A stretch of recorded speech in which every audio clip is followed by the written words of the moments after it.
aussi pour les faire connaître. Sénatrice Gerba, s'il vous plaît. Monsieur le Président, je vais tout d'abord remercier encore une fois et féliciter tous les champions que vous êtes dans vos domaines respectifs au sein de Affaires mondiales Canada.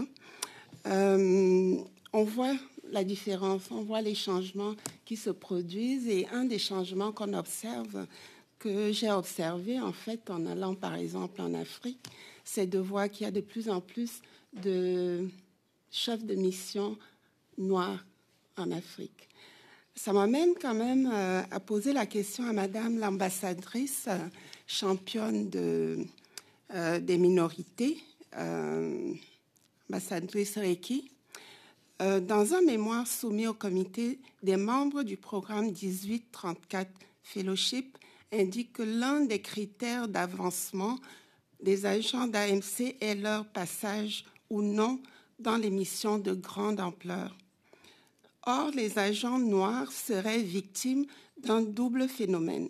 Ils seraient, d'une part, cantonnés à des missions d'ampleur restreinte et, d'autre part, en raison de leur identité ou de leur origine, ils se verraient régulièrement mutés dans des missions en Afrique ou dans les Caraïbes qui, je cite, restent l'objet de stéréotypes et de perceptions négatives au Canada et dans la fonction publique. Page 4 du mémoire. Que pensez-vous de cette affirmation des membres du programme 1834 Fellowship?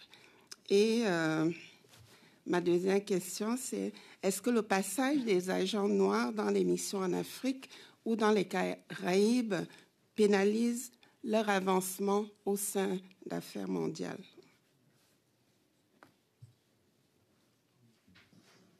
C'est pour qui? C'est pour l'ambassadrice? Oui, l'ambassadrice Reiki. Reiki, OK. Ambassadrice.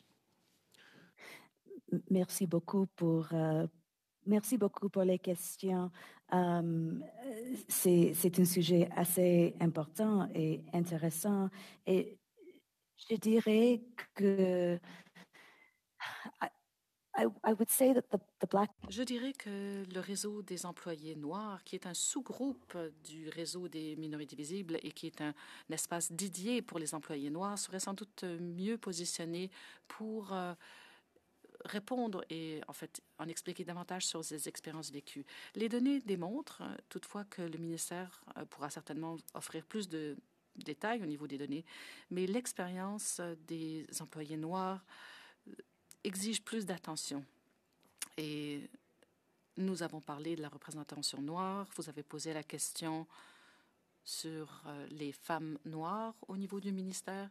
La représentation noire au niveau des cadres a augmenté, mais l'augmentation est, en fait, c'est 20% en 2018 à 1,1% maintenant en 2022.